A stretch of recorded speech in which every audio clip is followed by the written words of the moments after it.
저는 이 본문의 말씀을 가지고 믿음의 점검사항이라는 제목으로 오늘 말씀을 준비했습니다. 믿음의 점검사항입니다. 여러분, 오늘 본문에 보시면 베드로를 포함한 약 7명 정도로 추정되는 제자들이 물고기를 잡으러 갔습니다. 예수님 만나기 전에 그들이 먹고 살았던 방법인 이 물고기 잡이를 다시 하러 가려고 갔었습니다. 어쩌면 지극히 인간적으로 당연한 행동이죠. 부활하신 예수님을 만났지만 아직 자신들이 어떠한 일을 해야 될지, 어떠한 사명자로 살아가야 될지 어쩌면 좀 거듭나지 못한 것 같은 그런 지금 현재의 상황에서 무엇을 할지 모르기에 다시 자신의 삶의 터전을 찾아간 것은 당연한 것이죠. 부활하신 예수님은 육신의 무엇을 섭취하셔야 될지 안 될지는 잘 모르지만 이 제자들은 어쨌든 먹고 살아야 되는 상황이었기 때문이기도 합니다. 그러나 그들이 열심히 물고기를 잡으려고 발버둥을 쳤지만 이게 뭔가 오랜만에 하는 그물질이라서 그런지 제대로 되지가 않았죠. 그리고 몇 마리라도 잡아야 되겠다는 생각으로 열심히 내렸지만 없었습니다. 뜻대로 되지 않았습니다. 이것이 마치 예수님을 처음 만났을 때 베드로가 겪었던 장면과 겹치게 되어지죠. 오마주라고 해야 될까요? 요한복음 21장 5절에서 6절은 오늘 읽으신 본문 5절 6절은 이렇게 기록하고 있습니다. 예수께서 이르시되 얘들아 너희에게 고기가 있느냐 대답하되 없나이다. 이르시되 그물을 배 오른편에 던지라 그리하면 잡으리라 하시니 던졌더니 고기가 많아 그물을 들 수가 없더라 라고 기록합니다. 제가 이 본문을 준비하면서 참고했던 주석에는 이 부분을 조금 더 구어체로 표현되어 있기 때문에 이렇게 해석하는 것이 더 자연스러울 수도 있다라고 하면서 따옴표 쳐 있고 대사처럼 나와 있습니다. 제가 한번 낭독해 보겠습니다.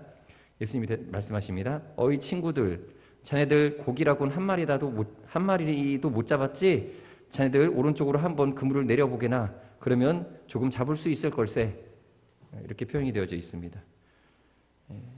이렇게 예수님께서 자신의 신분을 아직 내가 니들 스승인 예수인데라고 밝히지 않은 채 그냥 목소리로 저 멀리서 누군지 아련하게 보일 듯 안 보일 듯한 그런 상황 속에서 이야기를 해주십니다. 그때 참 신기하죠. 아마도 이 성경을 읽는 우리들은 이게 쉽게 기억이 날 것 같은데 베드로에게 있어서는 이게 3년 전 일이었는지 기억이 잘 안 났던 것 같습니다. 똑같은 상황이었는데, 그렇죠? 그래서 이 그물을 깊은 데는 아니지만 아무튼 오른쪽으로 가서 그물을 내렸습니다. 그러자 엄청나게 많은 묵직한 느낌의 이 그물을 어회꼬라고 하죠. 많은 어회꼬를 얻게 되어졌습니다. 그때 그 멀리서 들려온 주님의 음성, 그가 바로 예수님이신 것을 누가 알아챘냐면 요한 사도였습니다. 사도 요한. 요한이 베드로에게 주님이다 라고 가르쳐 주었습니다. 그러자 베드로도 그렇지 하는 생각과 함께 예수님께로 뛰어가야 되겠다는 생각이 들었던 것 같습니다. 그래서 배에서 뛰어내리려고 벗고 있다가 겉옷을 두른 후에 바다로 뛰어내렸다라고 기록하고 있습니다. 여기서 이 겉옷을 두른다라는 표현이 이제 어떤 해석자들은 이 옷을 바닷물에 젖지 않기 위해서 위쪽으로 이렇게 들쳐 입다 이런 표현으로 이해를 하는데 저는 이 본문의 말씀을 보면 이게 또 다른 해석자들의 의견에 동조할 수밖에 없습니다. 주님을 예배하기 위한 예의 범절로서 옷을 입지 않고 다가갈 수 없었던 것이죠. 이렇게 예배적 차원에서 예수님 겉옷을 입고 뛰어갔다라고 해석하는 것이 저는 더 맞다고 생각을 합니다. 그런데 그렇게 옷을 입고 찾아가서 예수님, 그 뭇가에 계시는 예수님을 뵈었는데 예수님은 어떻게 하고 계셨습니까? 여유롭게 숯불을 피우시고 계신 상태에서 그 위에 고기를 굽고 계시고 또 떡도 마련해 놓고 있으셨습니다. 그리고 다른 제자들도 같이 올라와서 예수님이 차려주신 이 조반을 함께 나누어 먹게 되어집니다. 특별히 여기 21장 9절에 보시면 이렇게 기록되어져 있습니다. 육지에 올라보니 숯불이 있는데 그 위에 생선이 놓였고 떡도 있더라. 숯불이 놓여져 있고 생선도 있고 떡도 있더라. 한번 생각해 보시기 바랍니다. 제자들은 물고기를 잡겠다고 허둥지둥 되고 아무것도 기르지 못한 아무것도 얻지 못한 상태에서 어쩌면 쫄쫄 굶고 있었는데 예수님은 반대로 저쪽 어디서 오셨는지 모르지만 숯불도 마련해 놓고 여유 있게 물고기와 떡을 굽고 계셨어요. 대조적인 모습을 볼 수 있습니다. 발버둥 치던 제자들은 얻지 못한 것을 예수님은 이미 갖고 계셨습니다. 특별히 여기 이제 숯불이라고 표현되어져 있는데 이 숯불이라는 단어가 안드라키아라는 단어 헬라어를 쓰는데 이게 동일하게 어디서 쓰였냐면 여러분 요한복음 앞선 요한복음 18장 18절에 이렇게 기록되어져 있죠. 읽어볼까요? 시작. 그때가 추운 고로 종과 아랫사람들이 불을 피우고 서서 쬐니 베드로도 함께 서서 쬐더라. 지금 이게 어느 장면이죠? 예수님 십자가 지시러 갔을 때 베드로가 예수님을 부인하기 직전이죠. 그렇죠? 벌벌 떨면서 불 쬐고 있는 장면. 자, 이 장면에 쓰였던 단어가 이 불이라고 여기는 기록되어 있는데 이 개역 한글 한번 보시면 숯불이라고 돼 있어요. 그리고 이게 이 같은 단어 안드라키아를 쓰고 있어서 아마도 요한이 이 같은 단어를 써서 기록한 의도가 하나 숨겨져 있지 않을까요? 그래서 무엇이겠습니까? 이제 21장 읽으신 본문 뒤에 보면 여러분들이 잘 아는 요한의 아들 시몬아 네가 나를 사랑하느냐 하는 장면이 나오죠. 근데 이것을 우리 보통 그렇게 해석하죠. 예수님을 3번 부인했던 베드로를 3번 예수님께 사랑을 고백하게 함으로써 예수님의 치유의 어떤 그 믿음의 치유를 허락하신 것이다. 그런 의도가 아마도 이 요한에게도 동일하게 우리 해석한 것과 동일하게 있었습니다. 그래서 이 숯불이라는 장면 베드로로 하여금 떠오르게 만드는 그 무언가 시간도 비슷할 거예요. 해 동트일 때쯤 동트고 이제 조밥 먹을 시간이 됐을 때쯤 보여진 이 숯불 예수님 십자가 지러 가셨을 때의 그 숯불하고 관련되어 있겠죠. 연상시켜 버립니다. 그렇게 베드로를 초청하시고 제자들을 초청하셔서 다른 말씀 안 하시고 조밥 먹어라, 아침밥 먹어라 라고 하시면서 이렇게 떡을 나눠 주고 계십니다. 아무리 봐도 그때 그 기억을 지울 수 없는 장면이죠. 성만찬을 같이 나누고 떡을 떼서 먹고 그리고 나서 숯불에서 예수님을 부인했던 숯불 앞에서 예수님을 부인했던 베드로에게 이 장면은 그의 어쩌면 영적 트라우마를 떠올리게 만드는 장면이죠. 그때 예수님은 아무 말씀 없으시고 그에게 조반을 허락해 주셨습니다. 자, 여기서 보시면 먹을 것을 쫓아 나아갔던 제자들은 오히려 그 목적을 이루지 못하였지만 하나님이 나라를 확장하고 주의 사명을 감당하고 계셨던 예수님, 홀로 그 길을 꿋꿋이 걸어가셨던 그분 예수님께서는 이 먹을 것이 있었고 제자들에게 나누어 줄 것이 있으셨습니다. 그것이 무엇을 말하는 것입니까? 여러분, 우리에게 주어진 사명의 자리를 떠나서는 안 된다라는 것입니다. 그 사명과 함께 우리에게 하나님께서 허락하신 바가 따라오게 되어지는 것인데 우리가 그 먹을 것에 치중하여서 사명을 망각해서는 안 될 것을 우리에게 한편 나무라시는 것이죠. 그러면 우리가 이제 이 본문의 말씀을 통하여서 무엇을 점검해야 되겠습니까? 저는 오늘 본문의 제목으로 말씀드린 것처럼 우리가 믿음의 점검을 해야 되는데 이 첫 번째로 내가 지금 행해야 할 하나님의 뜻, 하나님의 계획은 무엇인가를 점검해야 된다는 것입니다. 여러분, 예수님은 지금 자신에게 주어진 시간 많지 않았을 것입니다. 저도 지금 나이가 39, 40이 다 돼가는데 예수님이 사역하셨던 나이는 30 초반에서 33, 34까지였죠. 짧은 시간 주의 사역을 감당하셨기에 그 사역의 시간은 굉장히 제한적이었습니다. 아주 짧은 시간 안에 많은 일들을 행하셔야 했습니다. 육체로 오신 예수님이셨기 때문에 그 시간의 제한 속에 있으셨죠. 그래서 예수님께서 취하신 방법은 무엇이냐면 자신에게 예언된 성경의 계획, 하나님의 뜻을 쫓아서 철저히 그 우선순위대로 살아가신 것입니다. 지금도 어쩌면 이 제자들을 자기를 부인했던 그 제자들이 정말 예수님의 사명을 증거하기 위해서 필요했던 것이 여러 가지가 있었겠죠. 혼도 내야 되고 바로 잡아야 되고 책망도 하셔야 되겠지만 그 시간에 제자들을 가장 효과적이었을 것입니다. 책망하기보다는 그에게 이러한 이 눈에 보이는 하나님의 위로의 그 떡과 숯불을 보여주시면서 다른 말씀 안 하시고 스스로 깨닫게 하시고 그리고 그에게는 오히려 격려, 이들의 믿음을 다시 세워주시는 이러한 작업들을 하는 데에 집중하신 것입니다. 사실 제가 만약에 예수님과 같은 위치에서 상상만 해보겠습니다. 십자가를 지게 되었고 나를 죽인 군병들과 로마 군인들 또 나를 십자가에 못 박는데 내버려둔 제자들에게 제가 인간적인 마음, 제가 만약 예수님이셨다면 그 청년 예수님이셨다면 가장 먼저 해야 될 일은 이런 일들이 아니죠. 그렇죠? 소위 말하는 청산을 해야죠. 청산. 문제들을 해결해야 된다 막 하면서 그런 데다 시간을 쏟을 수 있었을 것입니다. 그리고 어쩌면 제한된 시간을 제대로 활용하지 못했을 것입니다.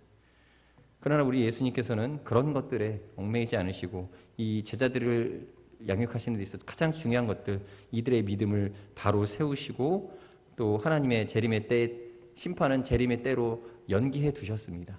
그렇게 함으로써 하나님은 자기에게 마땅히 해야 될 일들을 하신 것입니다. 이러한 원리는 제자들에게도 동일하게 요구되어진 바입니다.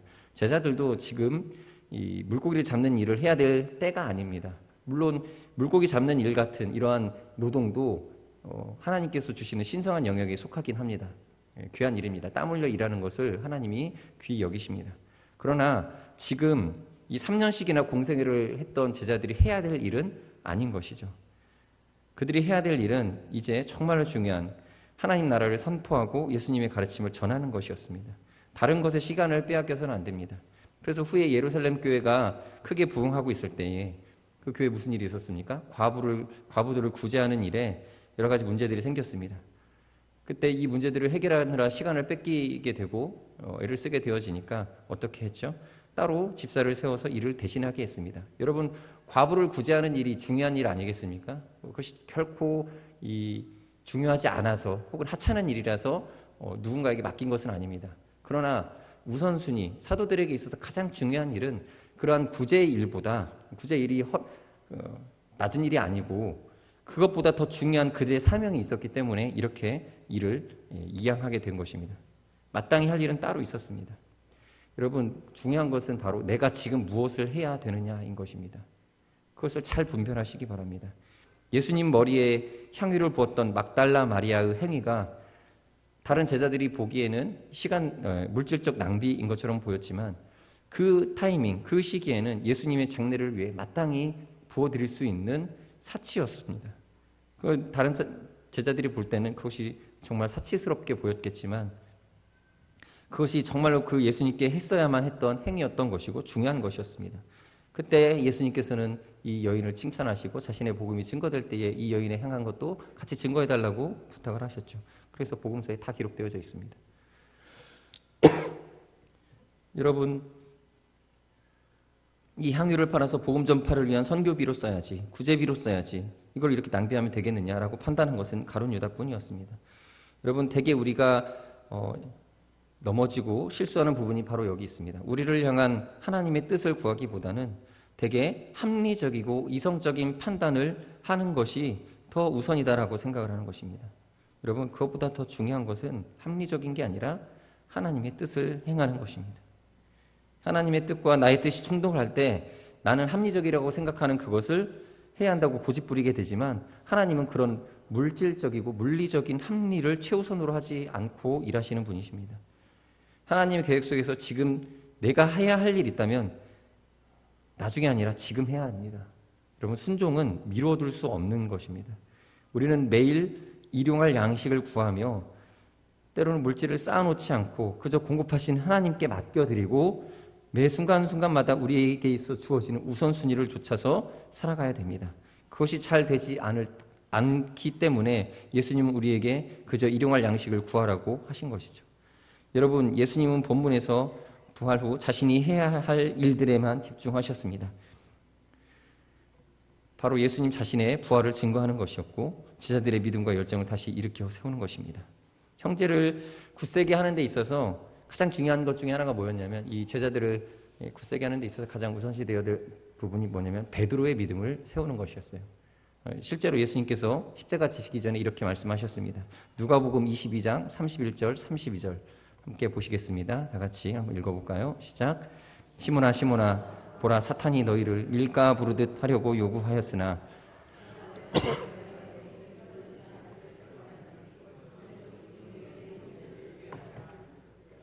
아멘. 지금 이 남은 다른 형제들 또 어쩜 여기서 말하는 형제들이 이 다른 제자들을 말할 수도 있고 혹은 그가 앞으로 사역해야 될 예루살렘 교회를 말하는 것일 수도 있겠습니다. 그러나 1차적으로는 이 베드로의 믿음이 앞장서서 열정적으로 회복되어져야 다른 제자들의 믿음도 같이 회복되어지게 되는, 어쩌면 그 수제자에게 주신 특별한 은혜가 있었던 것으로 보여집니다. 그래서 베드로에게 찾아오신 것이죠. 다른 제자들보다 먼저 앞장서서 예수님은 이 베드로를 세워주셨습니다. 그래서 사도 요한도 자신의 우선순위를 어쩌면 좀 양보한 것 같은 것처럼 이 베드로의 일을 우선시하여 기록하였죠. 사랑하시는 자기 자신을 낮추어 부를 때는 나는 하나님의 그 사랑하시는 제자 이렇게 부르고, 베드로를 향하여서는 이 베드로를 특별히 여기셨던 예수님을 자세하게 기록하고 있고, 마지막 장면까지 베드로와 예수님의 대화를 기록하였죠. 이게 예수님께서 하신 일입니다. 여러분, 우리는 예수님의 제자들처럼 예수님의 부활을 목격하고도 내가 무엇을 하고 어디에 있어야 할지 딱히 정답이 내려지지 않는 상황을 마주하기도 합니다. 우리 인생에 그런 시기가 있습니다. 한때 열정적이었던 뜨거웠던 시기가 있었는데 그 믿음이 온데간데 없이 사라진 것 같이 방황하는 것 같은 시기를 맞이할 때가 있습니다. 제자들은 지금 자신들이 어디로 가야 할지 몰라서 다시 물고기 잡는 곳으로 갔습니다. 제자들에게 있어서 그 시간은 어쩌면 정답이 없는 시간이었습니다. 그러나 예수님이 그들을 찾아가셔서 만나주시고 함께해 주신 것으로 그들이 보낸 시간은 결코 헛되지 않았던 것입니다. 여러분, 지금 우리가 무엇을 할 때입니까? 무엇을 해야 될지 딱히 모르는 시간을 보내고 계신 성도님들이 계십니까? 혹 구직을 위해 준비하는 경우, 혹 청년의 때에 자신의 미래를 준비하는 그 시기에 나는 지금 무엇을 해야 되는가 방황하는 시기이기도 합니다. 자신의 정체성에 대해서 답답하고 견딜 수 없는 마음을 가지고 있습니다. 그러나 여러분, 아무리 우리의 이 정체성, 우리의 직장, 직업이라든지 또 우리의 신분이라든지 이것이 미확정적인 상황에 있다 할지라도 우리가 주님과 함께하면 그 시간은 참 의미 있는 시간이 되어지는 것입니다. 헛시간이 아닌 줄로 믿으시기 바랍니다. 여러분, 그 시간들, 방황하는 그 시간들을 예수님과 동행하시고 또 예수님이 음성 들려주시고 예수님이 내가 누구인지를 가르쳐 주시는 그 말씀과 이런 교제하는 시간으로 누리신다면 하나님께서 또한 때가 되면 정말 눈코 뜰 새 없이 바쁘게 우리를 하나님의 일꾼으로 삼아주시고 일하게 하실 것을 믿으시기 바랍니다. 두 번째로는 우리가 점검해야 될 것이 무엇이냐면 나는 무엇을 어떻게 믿어야 하는가를 점검해야 됩니다. 나는 무엇을 믿고 있는가? 어떻게 믿어야 하는가? 성경에 기록된 예수님의 행적들은 실제적이었습니다. 여러분, 실제하신 예수님을 믿으셔야 됩니다. 오늘 본문을 보면 사도 요한의 예리한 관찰력이 몇 가지 사실을 우리에게 눈여겨보게 만듭니다. 그냥 기록할 수도 있었던 내용인데 특별히 저는 이 부분이 이 사도 요한이 부각시켜서 기록했다라고 생각이 되어집니다. 첫 번째가 뭐냐면 그 배의 오른쪽 그물을 내리라고 명하시고 순종하자 많은 물고기를 잡았는데 그 잡은 물고기 수가 153마리더라라고 기록하고 있는 것과, 두 번째는 그렇게 제자들에게 갑자기 나타나신 예수님께서 이미 숯불과 물고기, 떡이 있었다라는 것, 이런 점을 또 정확히 기록했다라는 것. 그리고 세 번째는 그 물고기를 담았던 그물, 153마리의 물고기를 담았던 그물이 찢어지지 않은 것을 기록한 것입니다. 이런 장면들이 무엇을 말하고 있을까요? 세례 요한은 이러한 장면들을 눈여겨보게 만들므로써 우리에게 주는 메시지가 있습니다. 그것이 무엇이냐면 이 사도 요한이 보았던 예수님은 실제로 육체를 입고 오신, 말씀이 육신이 되어 오신 예수님이다라는 것, 그리고 그가 행하신 모든 기적들은 어떤 추상적인 의미로서 해석되어지는 바가 아니라 실제 역사 속에 나타났던 사실로서 자신이 그 숫자를 세어보았던 기적이었고, 기타 다른 자신의 기록물들도 구체적으로 자신이 눈으로 보고 현실로서 경험한 것들, 손으로 만지기도 하고 체험했던 것들에 속해 있다는 것을 명확하게 하기 위해서 이렇게 기록한 것입니다. 21장 11절에 이렇게 기록되어 있죠. 시몬 베드로가 올라와서 그물을 육지에 끌어올리니 가득 찬 고기가 153마리라 이같이 많으나 그물이 찢어지지 아니하였더라. 제롬이라고 하는 교부는 이 153이라는 숫자를 한 가지 의미를 부여를 해버리죠. 그때 당시 학문으로서 바닷속에 있는 물고기 종류를 다 세보면 153가지다. 이렇게 해석을 했어요. 그래서 모든 민족에게 복음을 증거해야 된다라고 하는 어떤 그 풍요적인 해석을 하죠. 그러나 여러분, 오늘날 과학이 발달해서 그런지 심해까지 합하면 물고기 종류, 바닷속에 사는 물고기 종류는 어마어마하죠.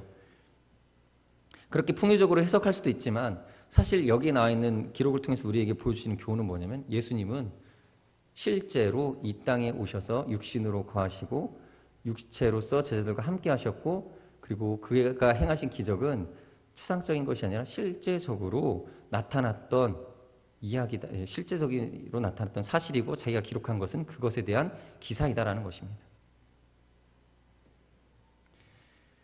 그리고 나서 이 물고기를 잡고 나서 육지에 올라와 보니까 숯불이 놓여져 있는데 그 위에 생선도 있고 떡도 있었습니다.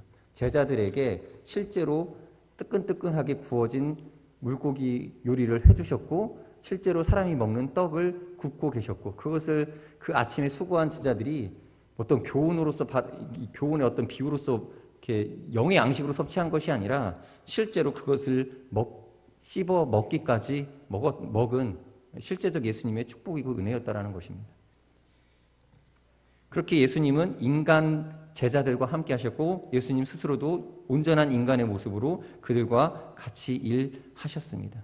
그리고 나서 또 기록하기를 그물이 찢어지지 아니하였더라라고 기록하고 있는데 실제로 그게 요한이 볼 때는 그렇게 153마리의 물고기를 건져 올리면 그물이 찢어질 법도 한데 하나님의 은혜는 어찌 되었는지 그 그물이 찢어지지 아니하게끔 하셨고 실제로 그 물고기들을 다 건져 올렸다라는 사실을 기록함으로써 굉장히 물리적인 표현을 가감없이 성경에 기록하여 우리에게 전달하고 있습니다.